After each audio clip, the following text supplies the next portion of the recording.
Bueno, buenas tardes. Ya me he presentado ahí muy bien la presentadora. Soy María Laura Ruiz de Huidobro, trabajadora social de la Fundación María de los Ángeles. Bueno, primero que nada sí quería como celebrar el encuentro y este espacio en este lugar específicamente.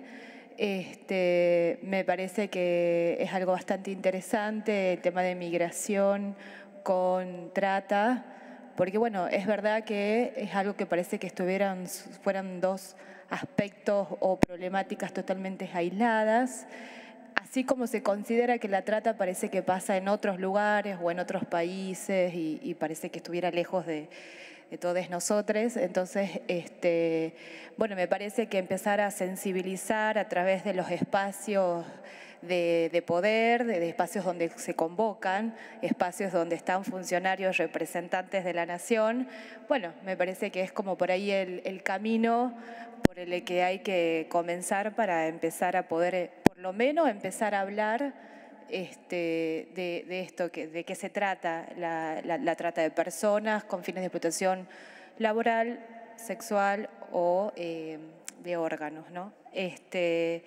En ese sentido, sí me parece importante decir que como la trata como delito, sí afecta, como había explicado recién mi compañera, en relación a cómo atraviesa las subjetividades, no solo desde el cuerpo, sino también a nivel psíquico y psicológico. Digo, bueno, acá hay una compañera específicamente, creo que ella va a ser más representativa, ¿no? Pero bueno, de este lado, por ahí de los profesionales quienes acompañamos en todo este proceso, sí me parece importante que los abordajes, y esto sí va, me parece, de alguna manera a los profesionales y a las personas que intervienen o que pueden tener contacto, ¿no?, con estas situaciones, que los abordajes o las intervenciones estén pensadas desde una perspectiva de género, ¿no? Porque si no seguimos hablando de que todo el tiempo el tema de las violencias, pero cuando vamos a entrevistar a una mujer, lo había dicho recién la otra compañera, cuando vuelve al barrio sigue siendo la prostituta que se fue porque quiso. Entonces, los profesionales que intervengan sí tienen que ser desde una perspectiva de género, y esto me parece que la Fundación es bastante directiva y exigente con este tema. Y sobre todo desde qué lugares o desde qué paradigmas o desde qué posiciones nos paramos para hacer las intervenciones. Entonces, me parece que los ejes como la participación, la autonomía y la independencia tienen que ser ejes que atraviesen toda la intervención o todo el proceso de asistencia integral a las personas que han sido víctimas de este delito. Porque es un delito que avasalla con la autonomía, que avasalla con la libre determinación, que avasalla con la voluntad, desde las distintas formas de manipulación, de sometimiento. Entonces me parece que desde estos marcos conceptuales que parecen como si fueran algo muy lejano, pero son en la práctica concreta, es algo que permite que no solo las prácticas profesionales sean liberadoras, sino que con el trabajo con la otra persona sean prácticas transformadoras. Y las prácticas transformadoras tienen que ver con los cambios que podamos ir generando en este proceso de elaborar nuevos proyectos de vida que recién hablaba mi compañera, digamos. Entonces, la elaboración de un proyecto de vida no es que algo que se resuelve y ya está, y lo resolvemos en, no sé, en poco tiempo. Tiene que ver con una multiplicidad de factores. No solo tienen que ver con las políticas públicas, recién hablaban las senadoras en relación a la disponibilidad de recursos que hay específicos para este delito. Bueno, todavía es una lucha.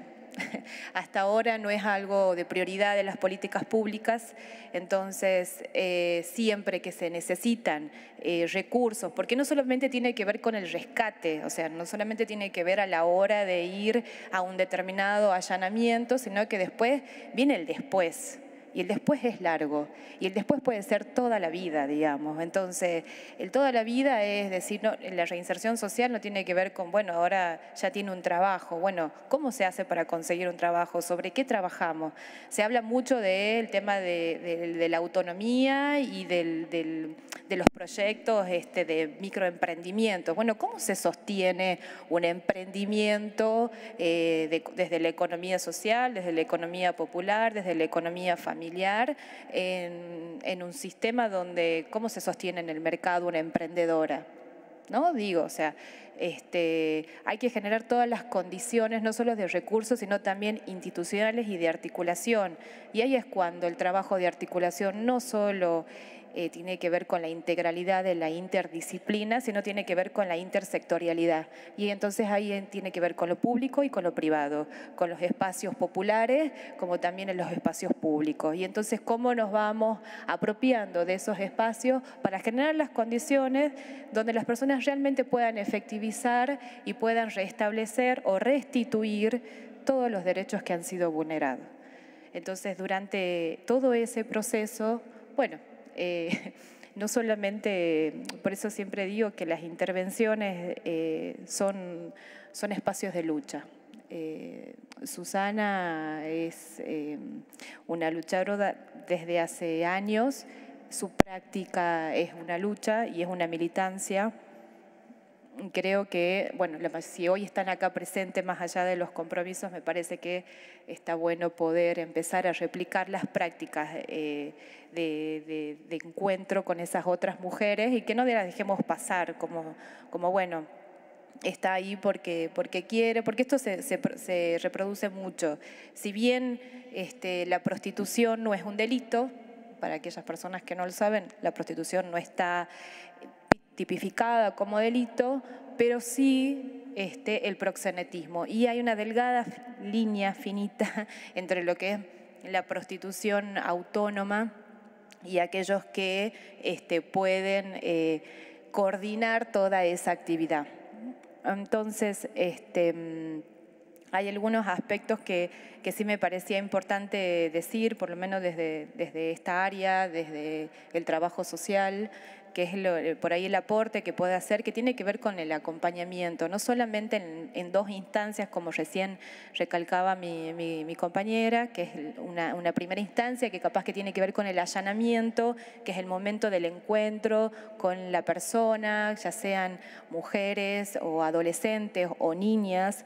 Cuando por ahí son niñas es aún más complejo hacer los retiros de distintos lugares. Nos ha tocado estar en un allanamiento de niñas y adolescentes donde la explotadora era la abuela. Entonces, es complejo.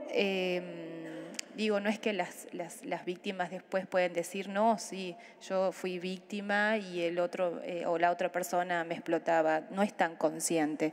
Si generalmente esto lo voy a decir desde la población con que trabajamos en la Fundación, ¿sí? Porque me parece importante la referencia y el marco referencial nuestro es la población con la cual trabajamos todos los días. La mayoría de las chicas, las personas que habilitan a la prostitución, viene de la familia. Entonces, la mamá, la abuela, el tío, la tía, el vecino, la amiga, la vecina que le ofreció un laburo, que le ofreció viajar por un laburo o por un trabajo, qué sé yo, empleada doméstica o en algún bar, o de ir a trabajar de modelo. Digo, son esos ofrecimientos. En esta pandemia, desde ya, ¿cuánto vamos? ¿2 años? ¿3? Desde que comenzó, la Fundación ha recibido muchísimos casos de adolescentes y de jóvenes que son captadas por las redes sociales. Y las redes sociales las manejamos todos, ¿no? Digo, el Instagram, el Facebook, WhatsApp, los juegos. Hubo varias niñas que fueron captadas a través de un juego del cual todos los adolescentes tienen libre acceso, aquellos que tienen y manejan celular autónomamente, han tenido fácil acceso a eso. Entonces, bueno, ese es otro de los medios de captación. Entonces, por ahí en estos de los talleres y charlas o capacitaciones que no solamente tienen que ver con la sensibilización, sino también tiene que ver con poder ir incorporando herramientas que puedan servir para identificar situaciones de posible captación, que después se concreten o no en una situación de explotación. Bueno, eso es otra cosa, pero el delito se configura con la primer contacto, o sea, si hay un contacto con el momento de la captación, ya está considerado el delito. Entonces, sí está bueno poder estar atentos o atentas, qué sé yo, a los ofrecimientos. Siempre decimos la importancia de comunicarnos, ¿no? Si voy a una entrevista de trabajo, comunicarle, si no es a mi familia, a una amiga, a un pariente, a quien yo le tenga confianza, de poder decirle a dónde voy, con quién voy, a dónde me reúno, a qué hora. Digo, son cosas que, y si la propuesta es muy atractiva, bueno, ¿en qué consiste? Que algo nos haga ruido. Por ahí apostamos a eso, que también nos puede hacer ruido alguna de los testimonios o de los que nos comentan, porque bueno, ahí comienza capaz, porque la Fundación trabaja con una gran población que tiene que ver con la consulta voluntaria, ¿no? Entonces, son las chicas las que se acercan, son los familiares los que se acercan, son las mamás las que se acercan, es la vecina que observó que hay alguna actividad extraña en la casa, o como pasó esto en pleno centro de Tucumán, de nuestra provincia, el microcentro de hecho. Entonces, bueno, digo, ahí están las señales de alerta. Entonces, esos son los momentos que tenemos para salvar, porque después viaja, y después, ¿cómo hacemos? ¿Cómo perdemos el contacto? Las otras formas de captación que surgieron mucho también fueron a través de, no solo de las redes, sino de las relaciones amorosas, o sea, adolescentes, porque las situaciones de vulnerabilidad o los contextos de vulnerabilidad que en la primera parte de un allanamiento y también como parte del proceso de intervención integral, la definición o poder tener claridad de la historia de esa persona va dando cuenta de determinados factores que determinan las situaciones de vulnerabilidad que la llevan a una persona a una posible que sea víctima de trata de personas, ¿sí? Porque no es que casualmente esa persona terminó siendo víctima. Hay todo un contexto y hay toda una historia que viene y que trae esa persona, que es identificada por los captadores. Entonces eso son situaciones que a las mujeres nos ponen en algunas situaciones más de vulnerabilidad que otras. Entonces, poder indagar, poder saber y poder conocer cuáles son esas situaciones, cuáles son... No solamente tiene que ver con lo económico, digo, porque si no terminamos cayendo con los discursos de que la gente pobre es la única que puede ser tratada, digamos. Entonces, bueno, tampoco es así. Hay gente, adolescentes y mujeres de clase media, que tiene que ver con los vínculos, que tiene que ver con los vínculos familiares, con las subjetividades de cada persona. Por eso siempre es el cada caso. No es que vamos a hacer generalizaciones, pero sí es bueno poder identificando en el trabajo diario y cotidiano de nuestras prácticas, identificando algunos aspectos comunes que nos permiten alertar, ¿no? Dentro de la Fundación tiene distintos dispositivos, no solo el dispositivo de la casuística que tiene que ver con el trabajo individual de las víctimas, sino también hay un trabajo grupal, hay espacio grupal para las mujeres, hay un jardín que la Susana creó, que la funcionalidad de ese jardín fue que los niños y niñas de las víctimas puedan asistir a ese jardín, ¿sí? Que tengan también una asistencia especializada, y el abordaje inclusive del objeto de la Fundación se ha ampliado no solamente a víctimas de trata de personas, sino también a violencias, a los distintos tipos de violencias y abuso sexual. Entonces, poder tener un espacio para jardín o de las infancias donde uno puede acompañar a la víctima también con el sostén de tener a la niña o al niña mientras se puede empezar a pensar en una posible búsqueda laboral o terminalidad educativa o cómo comenzar a restablecer los vínculos para poder volver a armar redes de contención que permitan acompañar a esa persona o a esa mujer durante todo ese proceso. Bueno, este espacio también para las infancias forma parte de ese acompañamiento. Por otro lado también está la Casa Hogar de la Fundación, que es para el momento de rescate o cuando una persona, una mujer está en una situación de límite de vida, ¿no? Cuando su vida corre riesgo, bueno, la Fundación cuenta con una Casa Hogar para sostenerla y acompañarla durante ese proceso, o a veces hay testigos víctimas que son amenazadas y que corre riesgo su vida. Bueno, el espacio de la Fundación, de la Casa Hogar, también está para eso. Esto sí me parece importante decir porque es nuevo. Hay un programa que depende del Ministerio de Trabajo de la Nación, que es para víctimas de trata de personas con fines de, la idea es que es su inserción laboral. Se hizo un lanzamiento el año pasado como prueba piloto, así que por lo tanto son 20 mujeres a nivel nacional las que forman parte de este programa, de las cuales 7 son mujeres víctimas que asistimos nosotros en la Fundación. Ese programa está creo que se va a relanzar ahora, inclusive con la posibilidad de incluir más mujeres. Pero bueno, durante este año ha tenido un proceso me parece importante esto que yo hablaba recién, el tema de la intersectorialidad, que la trata es tan compleja que no solamente nos podemos remitir a lo individual, sino que también hay que trabajar en articulación con las distintas instituciones, provinciales, municipales y nacionales. Digo, todo lo que es el Ejecutivo en sus distintos niveles, así como también lo que es sistema de salud, lo que es educación, lo que es trabajo, lo que es vivienda, porque no solamente tiene que ver con ir restituyendo las necesidades básicas, sino también tiene que ver en cómo empezamos a generar condiciones para que las personas puedan proyectarse. Entonces, en este sentido, este programa ha funcionado bastante bien. Sí creemos que tienen que seguir trabajando sobre algunas cuestiones a nivel de procesos. Nosotros apostamos a los procesos como la única forma de reincorporarse, ¿no? De poder restablecerse en las subjetividades y en lo material de cada una de las personas, porque no es que hacemos una intervención concreta, formamos parte de un programa que dura un año, finaliza y ya la cosa está resuelta.